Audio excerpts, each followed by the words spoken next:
Bonjour et bienvenue dans cette conférence numérique réalisée en direct et au cours de laquelle nous allons aborder la gestion de l'après-crise, comment sortir après le coronavirus, comment préparer la reprise de l'activité économique. Avant d'aborder le sujet, je vous rappelle que La Tribune, le média économique des territoires, s'est engagé ces derniers jours dans une série de rendez-vous tels que celui-ci où on essaye de vous apporter l'information la plus pertinente possible, comme on essaye de le faire d'ailleurs au quotidien. Avec nous ce matin, donc, pour aborder la gestion de l'après-crise, trois experts que je vais vous présenter tout de suite. On commence avec Lionel Canesi, le président de l'Ordre des experts comptables Marseille-PACA. Bonjour, monsieur Canesi. Bonjour. À vos côtés, virtuellement parlant bien sûr, Jean-Luc Chauvin, le président de la Chambre de commerce et d'industrie ex-Marseille-Provence. Monsieur Chauvin, bonjour. Et Pierre Villefranc, le directeur régional de BPI France. Bonjour, monsieur Villefranc. Bonjour. Bonjour. Les Bonjour entreprises se sont engagées dès les premières mesures de confinement et dès que l'activité économique a ralenti dans des démarches pour gérer l'urgence. Tout chef d'entreprise sait aussi qu'il faut prévoir l'après. Donc aujourd'hui, quels seraient les outils à mettre en place concrètement dans une entreprise pour prévoir ce qui va se passer dans un mois et demi, 2 mois, dès que l'activité va reprendre un rythme qu'on espère le plus normal possible. Lionel Canesi, peut-être avec vous, quels sont les outils qu'une entreprise doit mettre en place dès maintenant?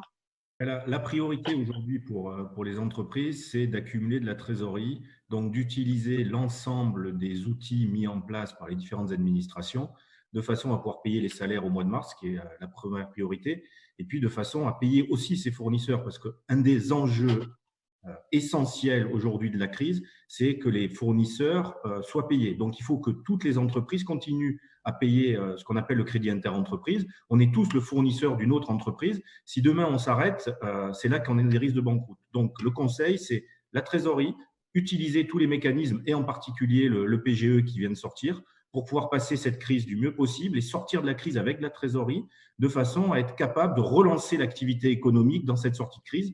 Nous, les chefs d'entreprise, il faut qu'on pense à passer la crise, mais déjà à se projeter dans l'après-crise. Et la trésorerie, ça sera le nerf de la guerre pour reprendre une activité économique normale. Alors, vous avez évoqué effectivement le PGE. Du coup, c'est une question naturelle pour Pierre Villefranc. Quelles sont les conditions du PGE? En quoi est-ce qu'il va permettre justement aux entreprises de tenir sur la durée? Parce que c'est aussi la question, c'est de tenir sur les 2-3 mois, voire peut-être plus tard, mais dans l'immédiat, en quoi est-ce qu'il peut aider l'entreprise à préparer l'après?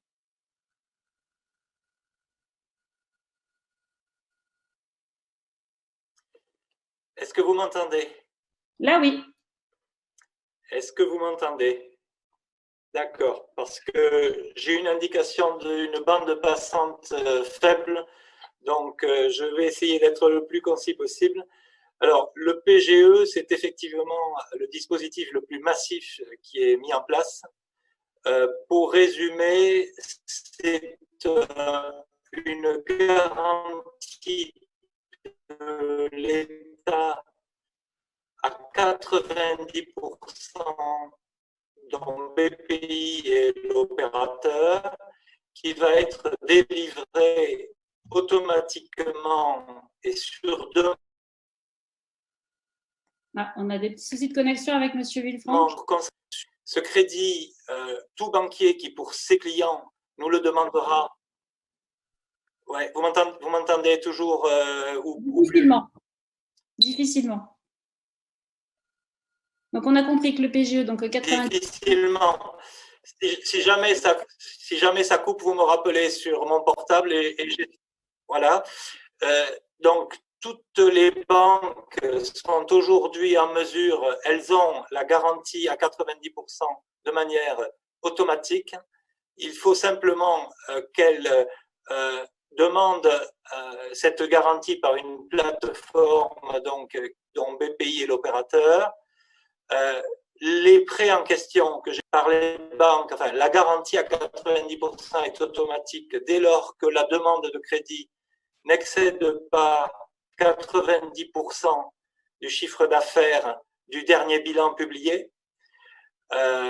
Pourquoi 25%? Parce qu'on estime que le plongeon de trésorerie qui va accompagner la traversée de cette crise pourrait être pour beaucoup d'entreprises de cet ordre. Et donc, ces prêts visent à leur donner les moyens de faire face pendant 3 ou 4 ou 5 mois, voire plus, d'effondrement de leur activité, de faire face à leurs charges, notamment les salaires, mais également les autres charges incompressibles.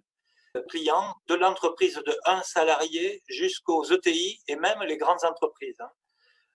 Donc, ça, c'est vraiment la réponse minimale et à la fois la plus massive.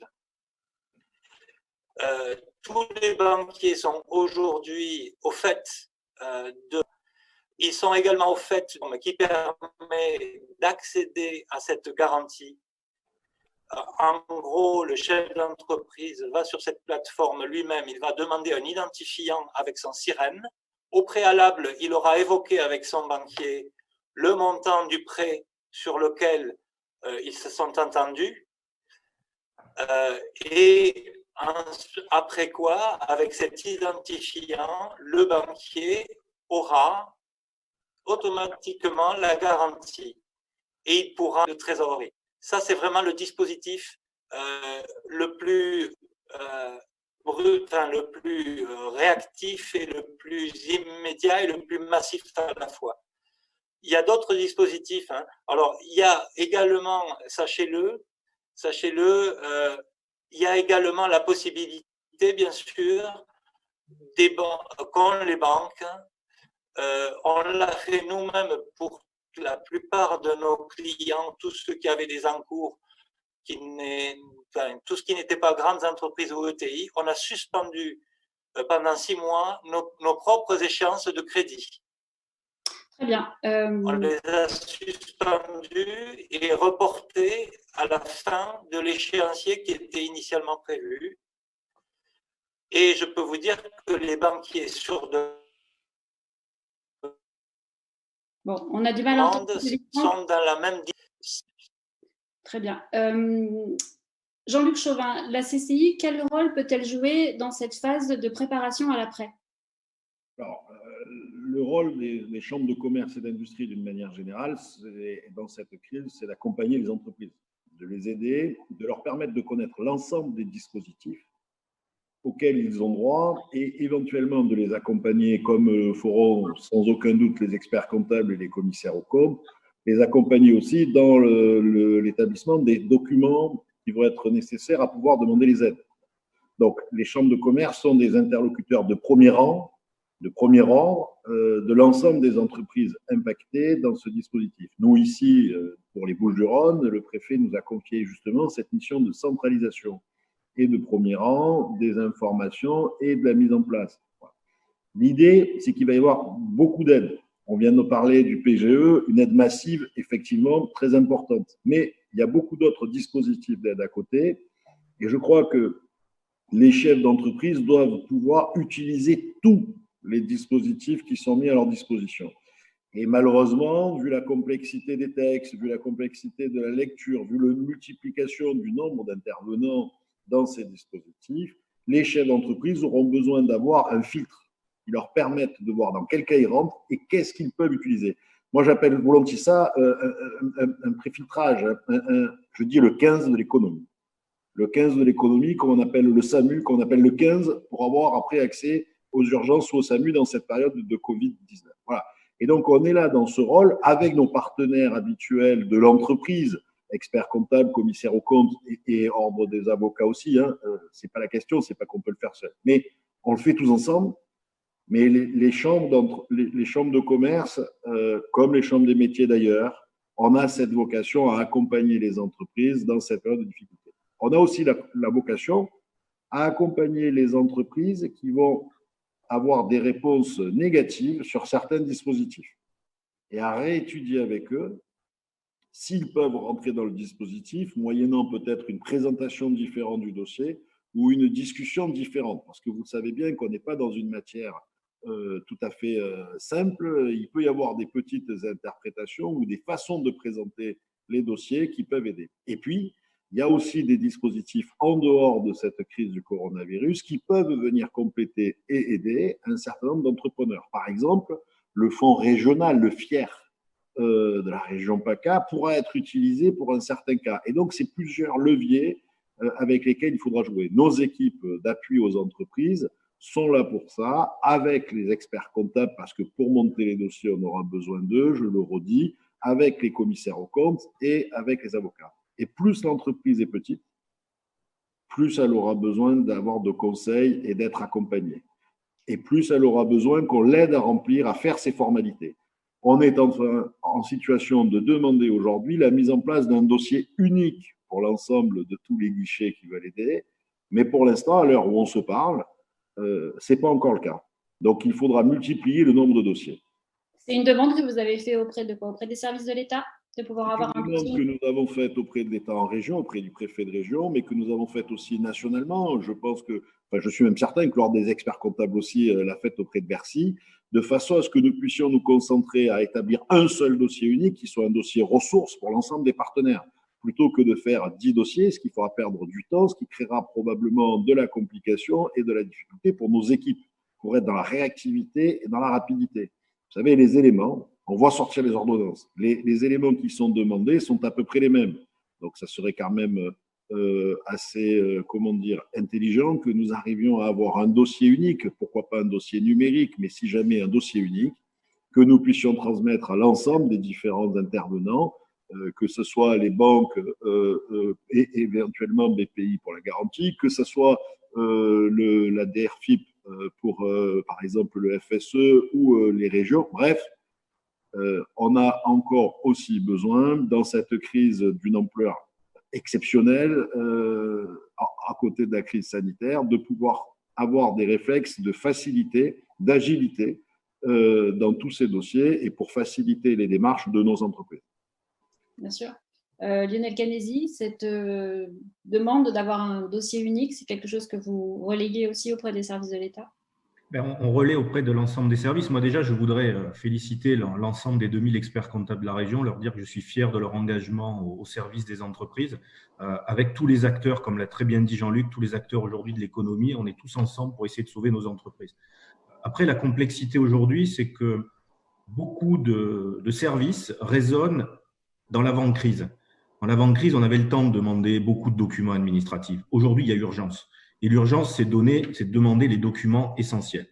On voit bien aujourd'hui avec le PGE, certaines banques, par manque de formation aujourd'hui et d'information de leurs conseillers, demandent des prévisionnels de trésorerie. Aujourd'hui, établir un prévisionnel de trésorerie pour un expert comptable avec le dirigeant, c'est impossible. Combien de temps la crise va durer? Qu'est-ce qu'on va encaisser? Donc aujourd'hui, l'urgence, c'est de débloquer ces fonds, bien sûr en faisant un tri en fonction des entreprises qui étaient moribondes avant ou pas, bien sûr. Mais il faut qu'on sauve les entreprises, c'est ça l'urgence. On est dans une urgence absolue. Le président de la République l'a très bien dit, quoi qu'il en coûte, et on est en guerre. Donc quand on est dans ces périodes-là, toute la partie administrative superflue, il faut la supprimer. Alors, je sais qu'on est dans un pays qui adore l'administratif, mais voilà, je pense que c'est aussi une volonté commune de tous les acteurs aujourd'hui, c'est de faire remonter ces messages. Tout l'administratif superflu, non merci, on n'a pas le temps, allons à l'essentiel. Moi, sur ce point, je crois qu'il faut qu'on soit clair. On est dans une situation de crise économique sans précédent. On a un risque majeur de rentrer dans une crise type 1929 si on bloque le paiement par les entrepreneurs du crédit fournisseur, qui est 3 fois supérieur à l'encours bancaire sur les crédits aux entreprises. On est là face à un problème gigantesque. Et donc, si on veut pouvoir redémarrer après la crise sanitaire, il faut qu'on ait des entreprises qui aient des collaborateurs et qu'elles aient des fournisseurs et qu'elles aient encaissé une partie. Donc, les efforts sans précédent en matière de trésorerie, de soutien à la trésorerie des entreprises qui sont faits pour payer les salaires et après éventuellement être remboursés du chômage partiel dans le mois qui suit, mais surtout aussi payer le crédit fournisseur. Ça, c'est indispensable, sinon on va faire exploser le système. Tout à fait. De toute façon, toutes les organisations patronales l'ont demandé, le MEDEF aussi, de ne pas briser cette chaîne d'entreprise. Alors, par contre, une question, on paye tous les fournisseurs. Comment est-ce qu'il y a des choses que l'on peut négocier néanmoins? C'est vrai que c'est une chaîne et qu'il y a un effet domino qui se joue, mais néanmoins, comment faire pour essayer de ne pas le briser, mais il y a peut-être aussi des manques de trésorerie qui font qu'on ne peut pas payer tous les fournisseurs. Qu'est-ce qu'on fait dans ces cas-là? Les ordonnances ont apporté un certain nombre de réponses en matière, par exemple, de fourniture de fluides, d'électricité, d'eau et de gaz, avec des reports pour ceux qui avaient le plus de difficultés. Il n'est pas question pour ceux qui n'ont pas de difficultés de ne pas payer. Et pour ceux qui ont des difficultés, il faut les accompagner. Pour les plus petits, et notamment les commerces qui ont été fermés suite à la décision du Premier ministre et au décret de rassemblement de personnes, il est également prévu des dispositions concernant les loyers qui restent à négocier, mais sans pénalité et sans l'utilisation des moyens classiques jusqu'à 2 mois après la fin du confinement.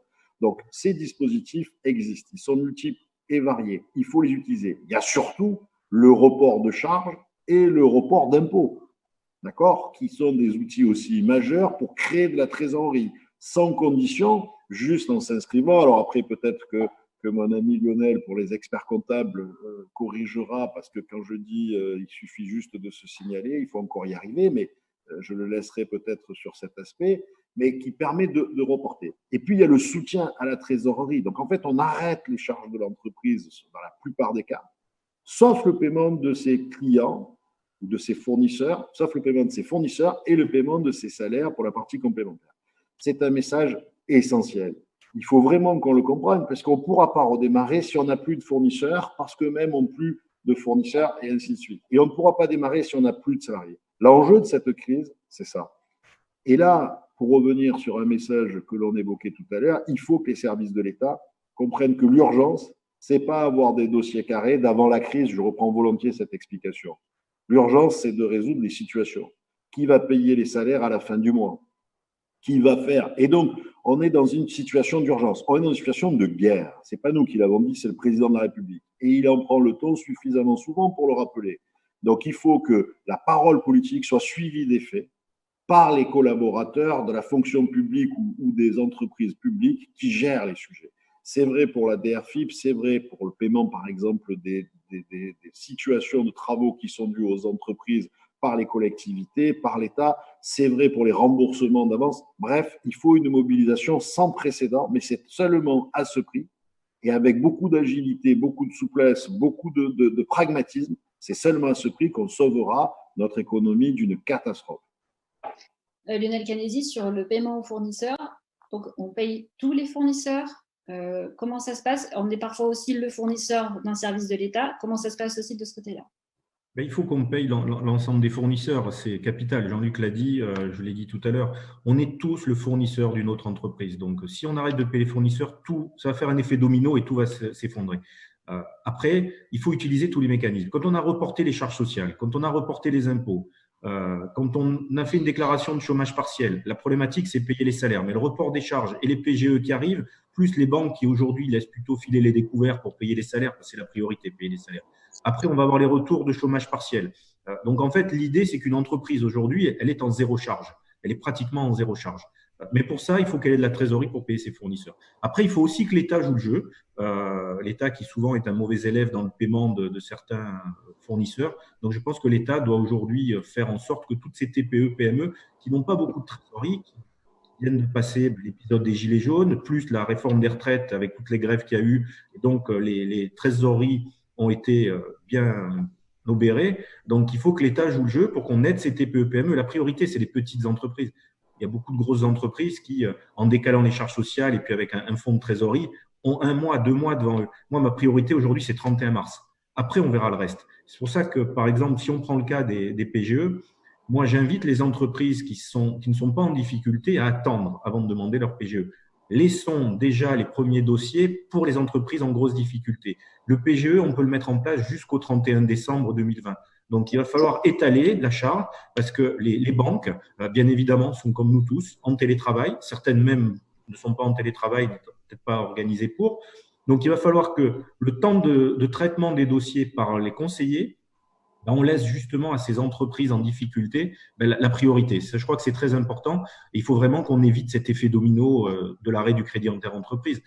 J'ai vu passer quelques mails d'entreprises qui envoyaient des mails en disant à tous leurs fournisseurs, je ne paye plus tant que la crise existe. Ce n'est pas acceptable, ce n'est pas possible. Et donc, avec Jean-Luc, on essaye de faire remonter ces informations pour que ça s'arrête. Moi, je crois que ce qui est très important aussi, il faut qu'on le dise aujourd'hui, c'est que tous les acteurs économiques sont tous unis pour faire bouger les choses tous ensemble. Et ça, c'est quelque chose de très important. Juste à présent, on a parlé de l'entreprise en général dans sa globalité. Néanmoins, il y a des entreprises qui étaient déjà en difficulté avant la crise du coronavirus. Quand une entreprise est en procédure collective, est-ce qu'elle a droit aux mêmes prêts, aux mêmes aides, aux mêmes leviers? Ne vous précipitez pas. Hein. Monsieur l'expert comptable d'abord. Le PGE n'est pas ouvert dans le texte qui est sorti aux entreprises en procédure collective, aux entreprises en difficulté. Le PGE est là pour sauver les entreprises qui étaient en bonne santé avant la crise. Par contre, il y a d'autres mécanismes, bien évidemment. Il va y avoir pour les entreprises qui sont en plan de continuation des reports de plan. Pour les entreprises qui sont en procédure collective, je pense que les tribunaux vont adapter aussi leurs procédures pour essayer de sauver les entreprises. Le président a dit qu'il ne doit pas y avoir une entreprise qui meurt de la crise du coronavirus. Donc, notre rôle, et on est en train de le mettre en place chez les experts comptables pour faire remonter auprès de la Chambre de commerce qui fait le relais aujourd'hui avec l'État, toutes les entreprises qui vont utiliser les aides et qui, malgré l'utilisation des aides, vont être quand même en grande difficulté pour voir comment, avec les différents services, on va pouvoir adapter les procédures pour essayer aussi de sauver ces entreprises. Je crois que c'est capital, vraiment, cet engagement national de l'ensemble des acteurs pour sauver toute notre économie. Je dirais en complément qu'effectivement les cas et l'ordonnance, comme le disait Lionel Canesi de l'ordre des experts comptables juste à l'instant, c'est que toutes les entreprises qui sont concernées par le PGE sont celles qui n'étaient pas en difficulté au 31/12/2019. Bon. Pour les autres, il ne faut pas désespérer. Il existe d'autres dispositifs que l'on va mobiliser. Et on saura, avec les conseils de l'entreprise habituels, encore une fois, les experts comptables, les commissaires aux comptes et les avocats, nous aussi, Chambre de commerce, aller chercher des solutions. Aller chercher des solutions auprès du médiateur du crédit en région. Aller chercher des solutions auprès du médiateur des entreprises nationales. On va faire en sorte de ne laisser tomber personne et de trouver des solutions adaptées à chacun. Puisque, comme l'a redit Lionel Canesi il y a 5 minutes, le président de la République a pris un engagement ferme devant les Français qu'aucune entreprise ne devait mourir de la crise du coronavirus. Voilà. Après, les outils sont nombreux, les dispositions sont complexes. Il faut éviter que le système se bloque pour qu'on ait le temps de traiter les cas particuliers. Et donc, il faut gagner un peu de temps. Les tribunaux de commerce sont aussi mobilisés de façon à pouvoir faire peut-être une phase tampon sur certaines entreprises très en difficulté. Mais il y a deux choses qui sont essentielles. Un, c'est de payer les salaires de la fin du mois, parce que ça permettra à nos salariés de pouvoir payer leurs obligations et de vivre au mois d'avril. C'est que ça le sujet. De pouvoir acheter à manger, de pouvoir se nourrir, de pouvoir payer le logement, c'est que ça le sujet. Et le deuxième sujet, c'est de payer nos fournisseurs. Je vois trop aujourd'hui d'entreprises qui viennent me voir en m'expliquant que leurs fournisseurs étant fermés, ils ont décidé de ne pas payer ou qu'étant en télétravail, ils n'ont pas les éléments pour payer. Là, on va au-devant de situations gravissimes. Les fournisseurs qui font ça sont les entreprises qui font ça sont celles qui, quelque part, se sentent menacées et veulent garder de la trésorerie. Mais j'en appelle solennellement à l'ensemble des conseils des entreprises pour qu'on explique aux chefs d'entreprise que c'est une situation qui est dangereuse. Il faut peut-être qu'on fasse une circulaire commune avec les experts comptables et les commissaires aux comptes pour rappeler à nos clients qu'il faut traiter ces situations et que nous sommes tous à leur disposition pour éventuellement regarder avec eux s'il y a des arbitrages à faire. C'est le rôle des experts comptables et ils le font très bien. Voilà, c'est l'élément essentiel. Il reste quelques cas compliqués à traiter. Il faudra les traiter au cas par cas.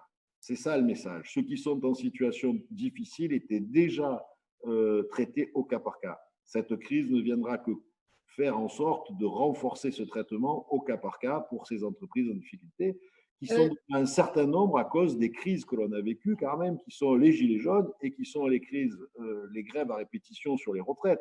Ça fait déjà 2 ans, 2 ans et demi que notre économie est très abîmée.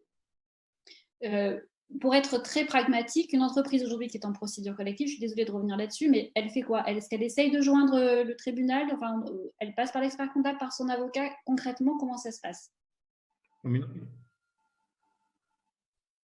Vas-y, je te laisse y aller. Non, mais très simplement, elle fait quoi? elle parle avec son expert comptable, elle parle avec le tribunal de commerce et en particulier son mandataire, celui qui la suit, qui parlera éventuellement avec le juge commissaire ou avec le président du tribunal suivant la situation. Elle parle avec nous, avec la cellule d'urgence, et nous tous, on va parler avec le médiateur du crédit. Parce que pour parler au médiateur du crédit, on aura besoin de l'expert comptable pour avoir des éléments fiables sur l'état avec une attestation qu'il va nous donner. On aura besoin du mandataire qui donnera la vision et la prospective de la situation, comment il aurait dû sortir. Et on aura besoin de nos équipes pour aider à aller chercher d'autres sujets aussi. Donc, je crois que là, ce n'est pas avec qui, c'est avec tous. La réponse, elle est avec tous. Dans quel ordre, peu importe. Si c'est l'expert comptable qui appelle les équipes de la chambre, si c'est le mandataire qui appelle les équipes de la chambre et d'experts comptables, c'est pas grave. Il faut qu'on ait le réflexe. Et Lionel l'a très bien dit, on travaille tous ensemble. Il faut qu'on ait le réflexe d'être ensemble et d'étudier ensemble ces dossiers pour les présenter ensemble. Parce qu'ensemble, on aura de toute façon un peu plus d'idées, un peu plus de poids, un peu plus de solutions et on arrivera à mieux sauver l'entreprise. Le message qu'on peut donner aux chefs d'entreprise, et on en a quelques-uns depuis quelques jours qui nous appellent dans ces situations, c'est 1, de garder espoir, 2, de mobiliser l'ensemble de nos réseaux pour qu'on se fasse des réunions de travail par call, parce qu'on ne fait plus que ça, et qu'on puisse saisir tous ensemble le dispositif de médiation du crédit. Voilà. Il n'y a pas d'autre solution. C'est ensemble qu'il faut le faire. Et c'est en plus ensemble qu'on pourra se répartir parce que tout seul, peut-être qu'on n'arrivera pas à gérer tous les dossiers, ou les uns ou les autres. Alors, on a retrouvé Pierre Villefranc, normalement. Sa bande passante et sa bande de passance limitée. Monsieur Villefranc, on était en train d'évoquer le cas des entreprises en procédure collective. Comment la BPI peut les aider dans ce cas un peu délicat où elles n'étaient pas forcément en très bonne santé avant la crise liée au coronavirus?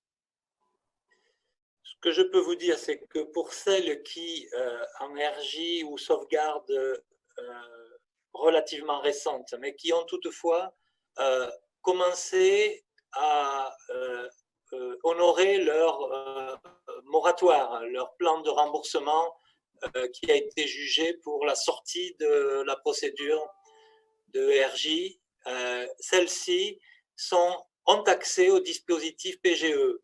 C'est-à-dire que la garantie de l'État à 90%, si le banquier la demande, ce qui veut dire si le banquier accepte de prendre les 10% de risque supplémentaires, si je puis dire, eh bien la garantie leur sera quand même délivrée. Bon, en revanche, c'est vrai que le banquier, avant de prendre les 10% de risque supplémentaires, regardera en réalité si, avant la crise, en tout cas, l'entreprise en question était en passe capable d'honorer déjà le moratoire qu'elle venait d'aborder. Donc voilà, la garantie de l'État sera possible, mais le prêt bancaire possible dès lors que le moratoire est débuté, on est d'accord. Hein, voilà. Après, pour les entreprises qui vont tomber en sauvegarde ou en RJ dans les semaines et mois à venir, bien sûr, là, il faut bien sûr ne laisser aucun doute là-dessus. Il n'y aura pas de prêt possible, évidemment. Il y aura, comme le disait Jean-Luc ou Lionel tout à l'heure, de toute façon, les dispositifs habituels de gestion de la difficulté des entreprises. Je voudrais profiter de la parole, Laurence, pour dire, j'ai évoqué tout à l'heure le PGE, qui est vraiment le dispositif principal. Et je rejoins Jean-Luc ou Lionel, je ne sais plus, qui disait il faut laisser aux entreprises qui ont le besoin le plus urgent d'abord d'aller demander ce PGE à leur banquier.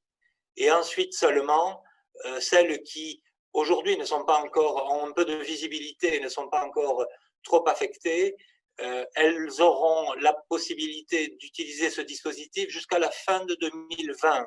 Et avec 300 milliards d'euros mis sur la table par l'État pour cette garantie, je serais tenté de dire il y en aura normalement pour tout le monde. Et s'il n'y en avait pas assez, ils en remettraient.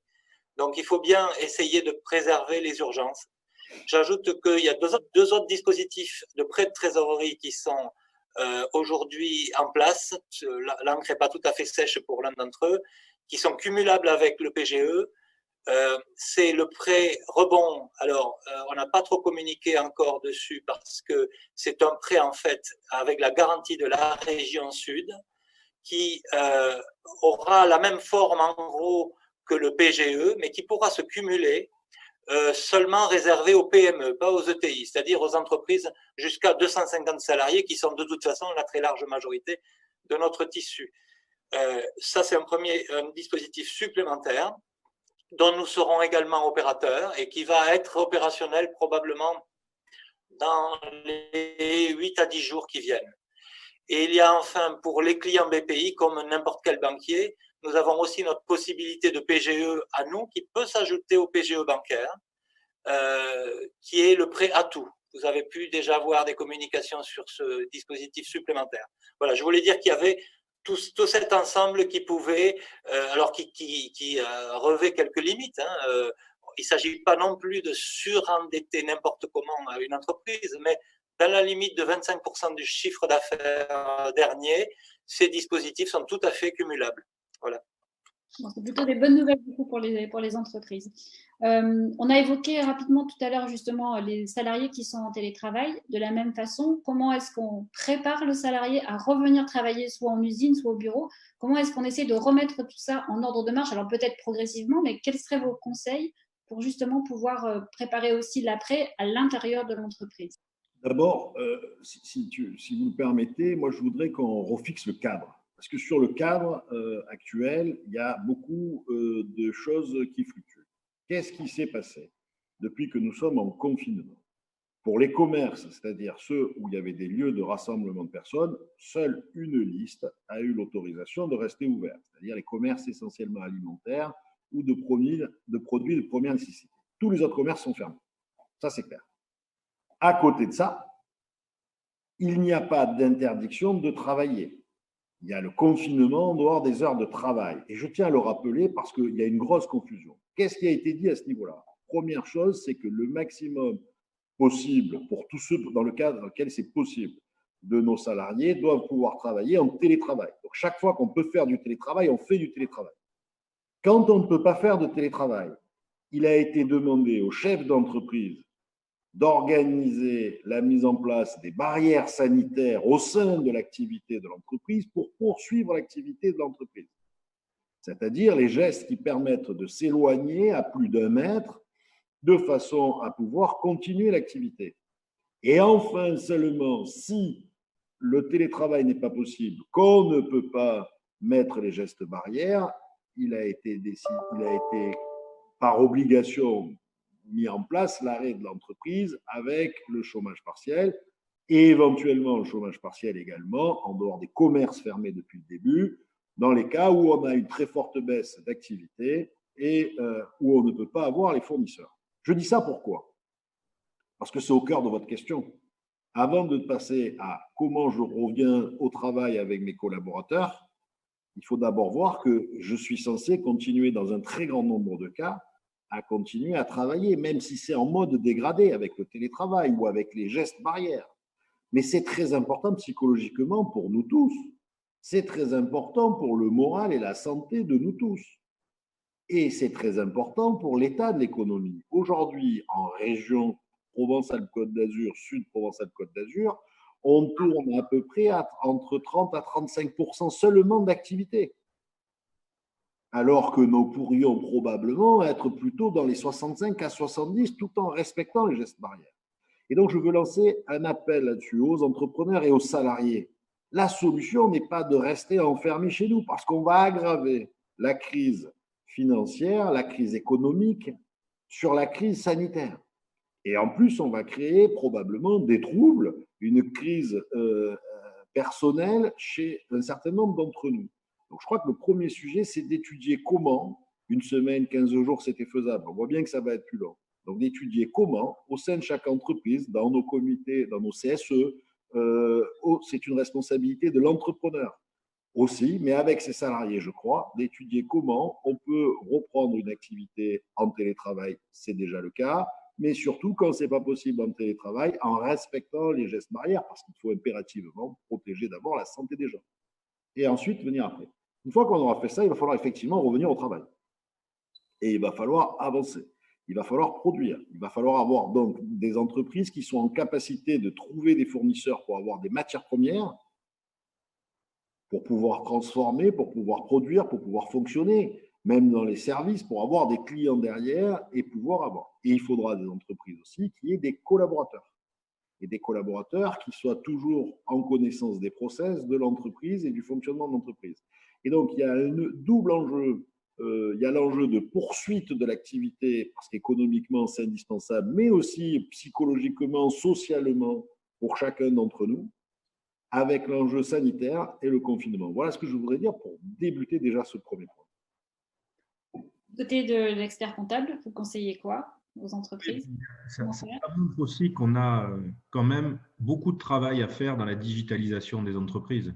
On voit aujourd'hui qu'une grosse difficulté du télétravail, c'est l'impréparation et l'absence de préparation des entreprises à passer au digital. Donc ça, c'est un sujet important. Après, Jean-Luc fait très bien de rappeler ces éléments parce qu'aujourd'hui, la communication, et le problème aujourd'hui, c'est la cacophonie qu'il y a eu au niveau du gouvernement. D'un côté, on nous a dit on est en guerre, restez chez vous, et puis d'un autre côté, on nous dit presque bande de feignasses, allez bosser.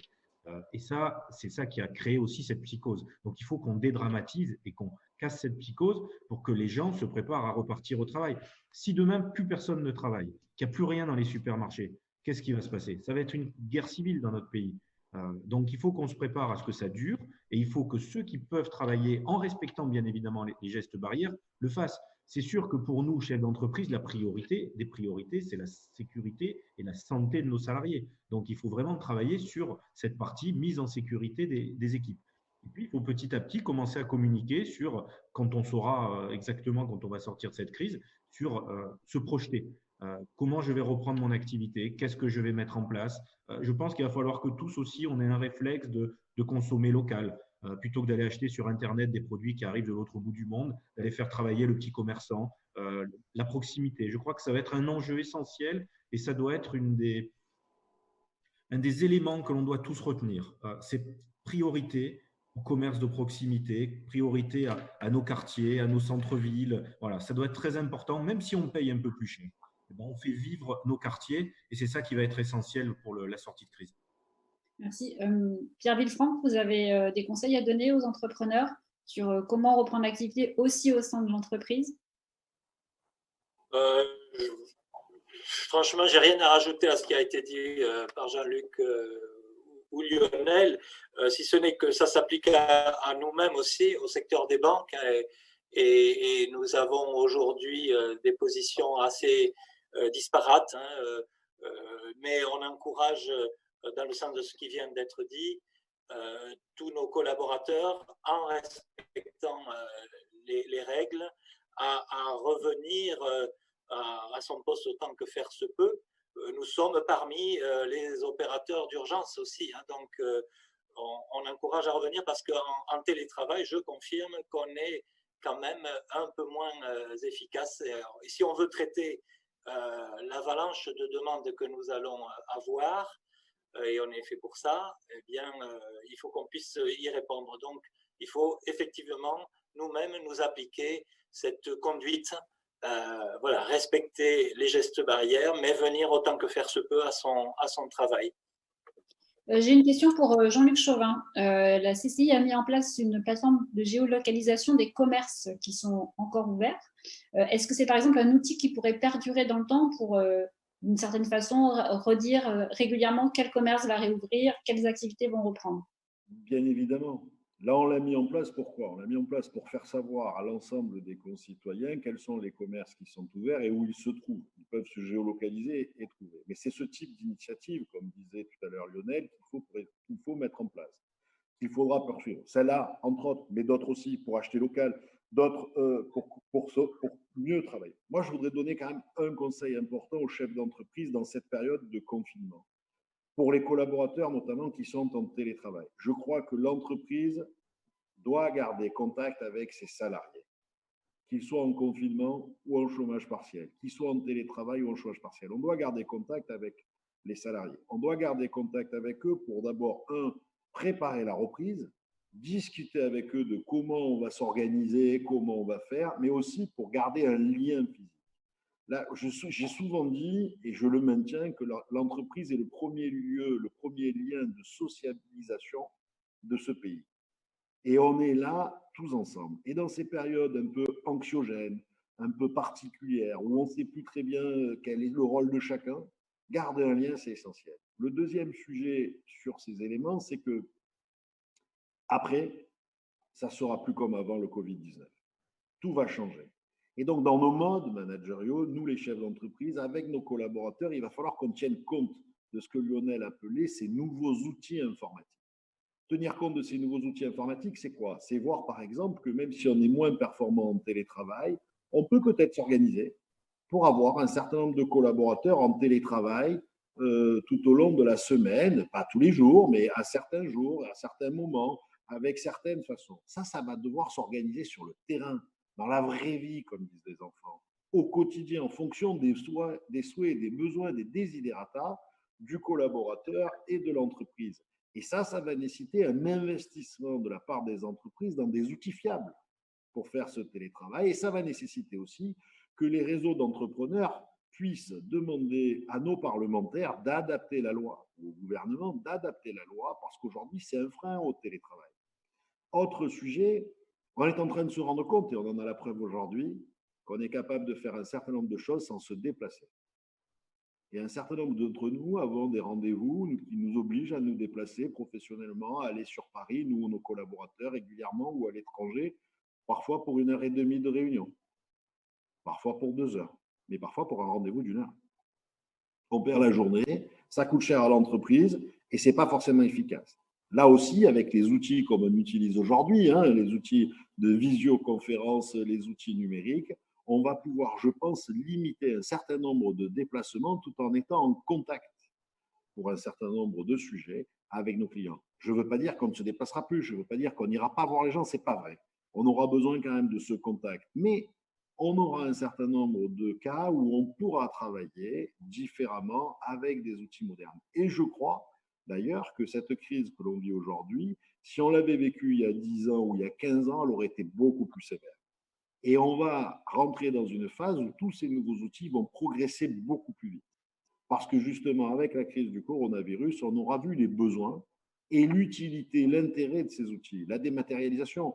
La relation avec le banquier aujourd'hui se fait trop par une relation peut-être matérielle. Peut-être qu'il faudra plus dématérialiser, avoir des clouds où on dépose les documents et où on les utilise, où on généralise. Ça va permettre à tout le monde on va changer de façon de travailler, on va changer de période, ça va permettre à tout le monde de travailler différemment. Donc moi, voilà, un conseil pratique, restez en contact avec vos collaborateurs. Pendant la période de pandémie, pendant le télétravail, faites des points réguliers, échangez aussi avec vos collaborateurs sur l'avenir.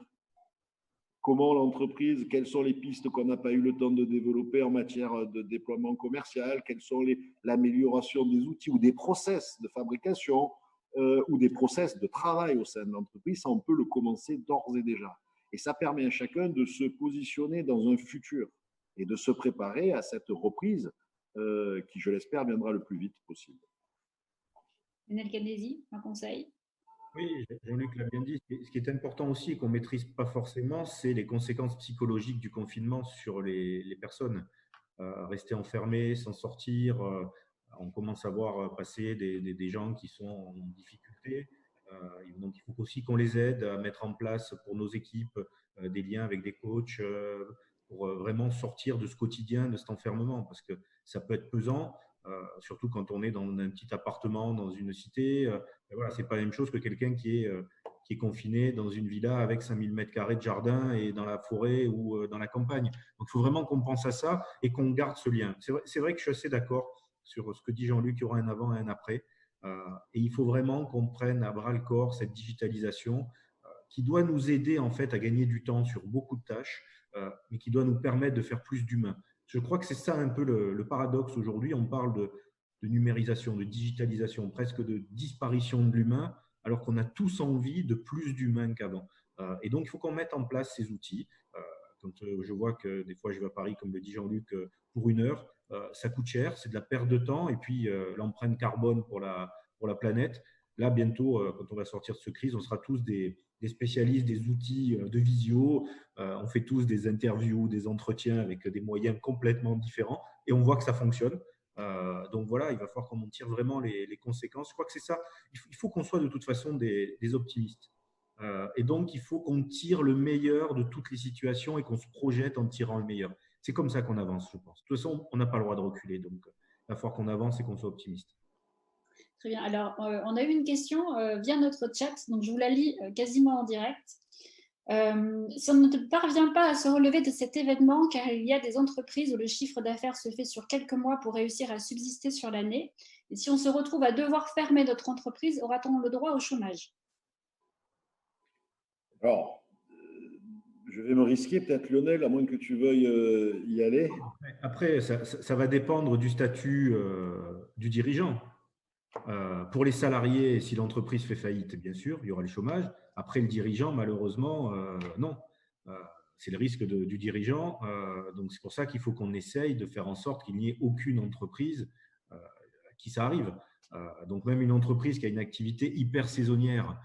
On l'a vécu avec les gilets jaunes, avec la problématique des grèves pendant le mois de décembre. Quand une entreprise de jouets locale ou une entreprise de chocolat est fermée ou ne peut plus ouvrir parce qu'il y a des grèves en permanence, ils ont loupé leur saison. Donc, ils ont été en difficulté. Et c'est là où le PGE peut les aider. Donc, voilà, il faut vraiment que tout le monde utilise tous les mécanismes. Moi, je les invite à aller voir leur expert comptable, à faire le point sur les différentes mesures. Et puis derrière, on va arriver à les sauver. Il n'y a pas de raison. Je crois que c'est très important. Il y a effectivement des entreprises qui sont aujourd'hui très impactées, notamment les entreprises de l'événement, qui vont rater probablement une saison importante. Et comme vous avez pu le constater tous, les événements s'annulent, mais sans même, au-delà de savoir si le confinement sera toujours là ou pas. Quasiment tous les événements, tous les grands événements jusqu'à fin juin sont annulés. On commence à annuler des événements avec l'annulation des JO, par exemple, de cet été. Bon. Donc, ces entreprises seront durement impactées, évidemment. Notre rôle à nous, conseil des entreprises, les experts comptables, comme l'a dit Lionel, mais nous-mêmes en première ligne de cette crise, ça va être de pouvoir essayer de les accompagner pour trouver des solutions pour tenir cette année. Pour tenir cette année. On fera tout ce que l'on peut, on se mobilisera pour y arriver. On n'y arrivera peut-être pas à tous les cas. Ensuite, quant au dispositif de chômage, on verra bien ce qu'on peut obtenir. Normalement, Lionel a dit, ce n'est pas possible pour le chef d'entreprise. Mais dans des situations très compliquées, on ne connaît pas encore les moyens qui seront déployés. Vous avez bien vu que les dispositifs traditionnels de chômage partiel sont en train d'être modifiés par notre gouvernement pour s'adapter à la crise. Donc, suivant le nombre de cas, suivant les situations, peut-être qu'il y aura des dispositifs. Notre priorité avant tout, ça doit être avec les chefs d'entreprise de sauver les entreprises coûte que coûte, de sauver les entreprises coûte que coûte, même celles qui ont une activité saisonnière, même celles qui sont en difficulté, et de mobiliser les efforts et les énergies de tous pour utiliser tous les moyens. Et c'est là où la somme de l'ensemble des points du dispositif peuvent nous aider à trouver une solution, tant bien que mal, pour passer cette période, même pour ceux qui ont une activité très saisonnière. J'en ai une autre qui concerne le PGE, Monsieur Villefranc. Le PGE est-il applicable pour les professions libérales, des consultants et autres? Alors, l'encre n'est pas tout à fait sèche sur ce point, mais dès lors qu'il y a une activité, qu'il y a des salariés et un sirène, normalement, le PGE fonctionne. Très bien. Donc j'invite la personne qui a posé la question à aller voir son banquier. Très bien. Donc, le message est passé puisque la question était en direct. Donc, j'imagine que l'entreprise en question a eu la réponse. Oui, monsieur Chauvin. Pour les indépendants aussi, n'oubliez pas qu'il y a un autre dispositif qui s'appelle le FSE, hein, le Fonds de solidarité, qui est fait pour les toutes petites entreprises, si elles n'ont pas forcément un salarié, comme ça vient d'être évoqué. Les montants ne sont pas les mêmes, les conditions ne sont pas les mêmes, et il y a une avance qui est potentielle sous forme d'avance de trésorerie subvention donnée, avec deux cas plus ou moins un peu compliqués techniquement encore, mais il y a aussi des prêts complémentaires qui peuvent être apportés dans ce cadre-là, avec la garantie des régions, dans ce sujet. Voilà. Pas toutes les entreprises rentrent dans tous les cas, mais il y a des cas a priori pour presque tous les entrepreneurs. Voilà ce que j'ai envie de vous dire. Très bien. Nous arrivons à la fin de cette émission en direct. Merci à tous les trois pour vos conseils. J'espère que ça a pu aider les entrepreneurs qui nous écoutaient ce matin. Merci encore, bonne journée et puis à bientôt peut-être pour évoquer d'autres sujets post-coronavirus.